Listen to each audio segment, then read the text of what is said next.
आइए आज हम एड ग्रेड अभ्यास पुस्तिका कक्षा 8 विषय सामाजिक विज्ञान का भाग संसाधन एवं विकास, इसको भूगोल भी कहते हैं, के प्रश्नोत्तर लिखेंगे। अध्याय 3 कृषि, इसके हम प्रश्नोत्तर लिखेंगे। पहला प्रश्न है, ये बहुविकल्पी प्रश्न है 1 क्रमांक से 5 तक। तो पहला प्रश्न है, रेशम के कीटों का वाणिज्यिक पालन कहलाता है। इसके विकल्प ए है सेरीकल्चर, बी है पिसीकल्चर, सी है विटीकल्चर, डी है हार्टिकल्चर। सही उत्तर है ए सेरीकल्चर। प्रश्न क्रमांक 2, निम्नलिखित में से ब्राज़ील किसका अग्रणी उत्पादक है। ए है गेहूं, बी है कहवा, सी पटसन, डी मक्का। सही उत्तर है बी कहवा। बी वाले विकल्प पर सही का चिन्ह लगा लें। प्रश्न क्रमांक 3, कृषि एक प्राथमिक क्रिया है, इसमें शामिल नहीं है। ए औजारों का निर्माण, बी पशुधन पालन, सी सब्जियों का उगाना, डी फूलों का उगाना। तो सही उत्तर है ए औजारों का निर्माण। ए वाले विकल्प पर सही का चिन्ह लगा लें। अब प्रश्न क्रमांक 4, पर्वतीय ढालों वाले क्षेत्रों में रहने वाले परिवारों के लिए किस फसल का उत्पादन उपयुक्त है। ए गेहूँ, बी चावल, सी मक्का, डी काफ़ी। सही उत्तर है डी काफ़ी। डी वाले विकल्प पर सही का चिन्ह लगा लें। प्रश्न क्रमांक 5, वाणिज्यिक कृषि के लिए उपयुक्त कथन है। ए अधिक पूंजी का उपयोग, बी छोटे भूखंडों पर कृषि, सी भूमि उर्वरता समाप्त होने पर भूमि को छोड़ना, डी अधिकांश कार्य मशीनों द्वारा करना। तो इसके विकल्प देखते हैं। ए 1/2, बी 1/4, सी 2/3, डी 2/4। तो सही उत्तर है इसका बी 1, यानी पहला और चौथा आंसर सही है। बी वाले विकल्प पर सही का चिन्ह लगा लें। अब ये अगला प्रश्न है, रिक्त स्थानों की पूर्ति कीजिए। छठे का ये है, जैविक कृषि में रासायनिक खादों का उपयोग नहीं किया जाता है। ए वाले में रासायनिक खादों भर लें। बी कपास सूती वस्त्र उद्योग के लिए एक महत्वपूर्ण कच्चा माल है। बी वाले में सूती लिख लें। सी आधुनिक का फार्म में किसान व्यवसायी की तरह कार्य करते हैं। सी वाले में व्यवसायी भर लें। डी बागानों में उगाई जाने वाली चाय की फसल चाय का उपयोग पेय पदार्थ के रूप में किया जाता है। डी में चाय भर लें। ई भारत की 2/3 जनसंख्या कृषि कार्य करती है। ई वाले में कृषि भर लें। अब अगला प्रश्न देखते हैं 7वां, पौधे से परिष्कृत उत्पाद तक के रूपांतरण में कितनी आर्थिक क्रियाएं सम्मिलित हैं, लिखिए। तो इसका उत्तर हम लिखते हैं अभी। ये देखिए 7वें का उत्तर, पौधे से परिष्कृत उत्पाद तक के रूपांतरण में 3 प्रकार की आर्थिक क्रियाएं सम्मिलित हैं। ये प्राथमिक, द्वितीयक और तृतीयक क्रियाएं हैं। प्राथमिक क्रियाओं के अंतर्गत उन सभी क्रियाओं को शामिल किया जाता है जिनका संबंध प्राकृतिक संसाधनों के उत्पादन और निष्कर्षण से है, जैसे कृषि, मत्स्यन और संग्रहण। दूसरा, द्वितीयक क्रियाएं इन संसाधनों के प्रसंस्करण से संबंधित है। इस्पात, विनिर्माण, डबल रोटी बनाना और कपड़ा बुनना इन क्रियाओं के उदाहरण हैं। तीसरा है तृतीयक क्रियाएं प्राथमिक और द्वितीयक क्षेत्र को सेवा कार्यों द्वारा सहयोग प्रदान करती हैं। यातायात, व्यापार, बैंकिंग, बीमा और विज्ञापन तृतीयक क्रियाओं के उदाहरण हैं। प्रश्न क्रमांक 8, कृषि क्रियाकलाप के लिए क्या क्या आवश्यक है। उत्तर, अनुकूल स्थलाकृति, मृदा और जलवायु कृषि क्रियाकलाप के लिए अनिवार्य है। कृषि क्रियाकलाप विश्व के उन्हीं प्रदेशों से में संकेंद्रित है जहां फसल उगाने के लिए उपयुक्त कारक विद्यमान हैं। प्रश्न क्रमांक 9, कृषि तंत्र क्या है, इसके महत्वपूर्ण निवेश एवं संक्रियाएं क्या क्या हैं। उत्तर, कृषि या खेती को एक तंत्र के रूप में देखा जा सकता है। इसके महत्वपूर्ण निवेश बीज, उर्वरक, मशीनरी और श्रमिक हैं। जुताई, बुवाई, सिंचाई, निराई और कटाई इसकी कुछ संक्रियाएं हैं। इस तंत्र के निर्गतों के अंतर्गत फसल, ऊन, डेयरी और कुक्कुट उत्पाद आते हैं।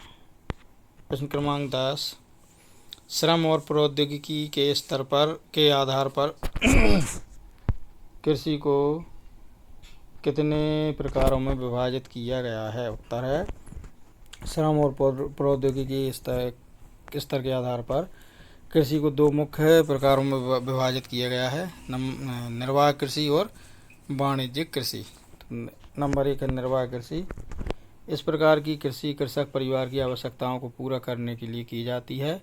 पारंपरिक रूप से कम उपज प्राप्त करने के लिए निम्न स्तरीय प्रौद्योगिकी और पारिवारिक श्रम का उपयोग किया जाता है। इस कृषि में गहन निर्वाह कृषि, आदिम निर्वाह कृषि, स्थानांतरी कृषि और जलवासी पशुचारण शामिल हैं। दूसरा है वाणिज्यिक कृषि। वाणिज्यिक कृषि में फसल उत्पादन और पशुपालन बाजार में विक्रय हेतु किया जाता है। इसमें विस्तृत कृषि क्षेत्र और अधिक पूंजी की आवश्यकता होती है। अधिकांश कार्य मशीनों के द्वारा किया जाता है। वाणिज्यिक कृषि में वाणिज्यिक अनाज कृषि, मिश्रित कृषि और रोपण कृषि शामिल है। प्रश्न क्रमांक 11, जैविक कृषि से आप क्या समझते हैं, लिखिए। उत्तर, जैविक कृषि इस प्रकार की कृषि में रासायनिक खादों के स्थान पर जैविक खाद और प्राकृतिक पीड़कनाशी का उपयोग किया जाता है। फसलों का उत्पादन बढ़ाने के लिए कोई आनुवंशिक रूपांतरण नहीं किया जाता है। प्रश्न क्रमांक 12, आदिम निर्वाह कृषि में कौन कौन सी कृषि को शामिल किया गया है। उत्तर, आदिम निर्वाह कृषि में स्थानांतरी कृषि और जलवासी पशुचारण को शामिल किया गया है। इसका विवरण निम्नानुसार है। स्थानांतरी कृषि, इस कृषि में वृक्षों को काटकर और जलाकर भूखंड को साफ किया जाता है। तब राख को मृदा में मिलाया जाता है तथा मक्का, रतालू, आलू और कसावा जैसी फसलों को उगाया जाता है। भूमि की उर्वरता की समाप्ति पर वह भूमि छोड़ दी जाती है और कृषक नए भूखंड पर चला जाता है। दूसरा है जलवासी पशुचारण। इस प्रकार की कृषि में पशुचारक अपने पशुओं के साथ चारे और पानी के लिए एक स्थान से दूसरे स्थान पर निश्चित मार्गों से घूमते हैं। इस प्रकार की गतिविधि जलवायविक बाधाओं और भूभाग की प्रतिक्रिया स्वरूप उत्पन्न होती है। पशुचारक मुख्यतः भेड़, ऊँट, मवेशी, याक और बकरियां पालते हैं, जो उन्हें और उनके परिवार को दूध, मांस, ऊन, खाल और अन्य उत्पाद उपलब्ध कराते हैं। प्रश्न क्रमांक 13, मिश्रित कृषि क्या है, यह किन किन देशों में प्रचलित है। उत्तर, मिश्रित कृषि में भूमि का उपयोग भोजन व चारे की फसलें उगाने और पशुधन पालन के लिए किया जाता है। यह यूरोप, पूर्वी संयुक्त राज्य अमेरिका, अर्जेंटीना, दक्षिण पूर्वी ऑस्ट्रेलिया, न्यूजीलैंड और दक्षिण अफ्रीका में प्रचलित है। 14वां प्रश्न है, गेहूं की फसल के लिए किस प्रकार की जलवायु की आवश्यकता होती है और क्यों।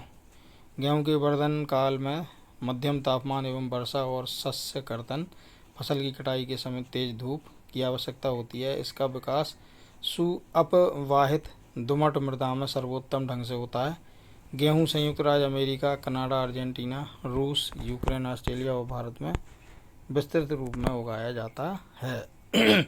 भारत में यह शीत ऋतु में उगाया जाता है।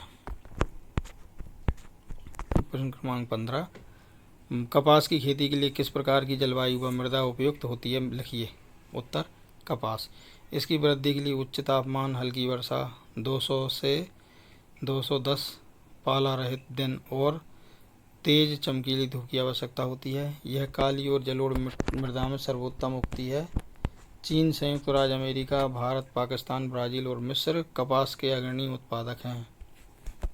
प्रश्न क्रमांक 16, खाद्य सुरक्षा से क्या आशा है। उत्तर, खाद्य और कृषि संगठन FAO के अनुसार खाद्य सुरक्षा की स्थिति तब बनती है जब सभी लोगों के पास हर समय पर्याप्त, सुरक्षित और पौष्टिक भोजन के लिए भौतिक एवं आर्थिक पहुंच उपलब्ध होती है, ताकि एक सक्रिय एवं स्वस्थ जीवन के लिए उनकी आहार संबंधी आवश्यकताओं एवं खाद्य वरीयताओं की पूर्ति हो सके। प्रश्न क्रमांक 17, आपके आसपास के क्षेत्र में किन फसलों का उत्पादन किया जाता है, उन्हें खाद्यान्न तथा व्यापारिक फसलों में वर्गीकृत कीजिए। उत्तर, हमारे आसपास के क्षेत्रों में विभिन्न प्रकार की फसलों का उत्पादन किया जाता है, जिन्हें खाद्यान्न तथा व्यापारिक फसलों में वर्गीकृत किया जा सकता है। खाद्यान्न फसलें हैं, नंबर 1 धान। धान मुख्य खाद्यान्न फसल है जो मध्य प्रदेश में व्यापक रूप से उत्पादित की जाती है। दूसरा, मक्का। मक्का मध्य प्रदेश में मुख्य रूप से उत्पादित की जाती है। गेहूँ। तीसरा, गेहूँ मध्य प्रदेश की महत्वपूर्ण खाद्यान्न फसल है। अब दूसरी व्यापारिक फसलें, नंबर 1 कपास। कपास एक व्यापारिक फसल है, इसका उपयोग वस्त्र निर्माण में होता है। Number 2 soybean. सोयाबीन एक महत्वपूर्ण व्यापारिक है, यह तेल और प्रोटीन के लिए उपयोगी होती है। तीसरा है सरसों। सरसों से तेल प्राप्त किया जा सकता है। इसका उपयोग खाद्य और औद्योगिक उत्पादों में किया जाता है। इसी के साथ हमारा ये अध्याय 3 यहाँ पर समाप्त होता है। यदि आपको हमारा ये वीडियो अच्छा लगा तो वीडियो को लाइक करें, और इसी प्रकार के वीडियो यदि आप देखना चाहते हैं तो हमारे चैनल को सब्सक्राइब अवश्य करें, बेल आइकन को प्रेस करें, ताकि आपको आगे आने वाले वीडियो की नोटिफिकेशन सही समय पर मिलते रहें। धन्यवाद।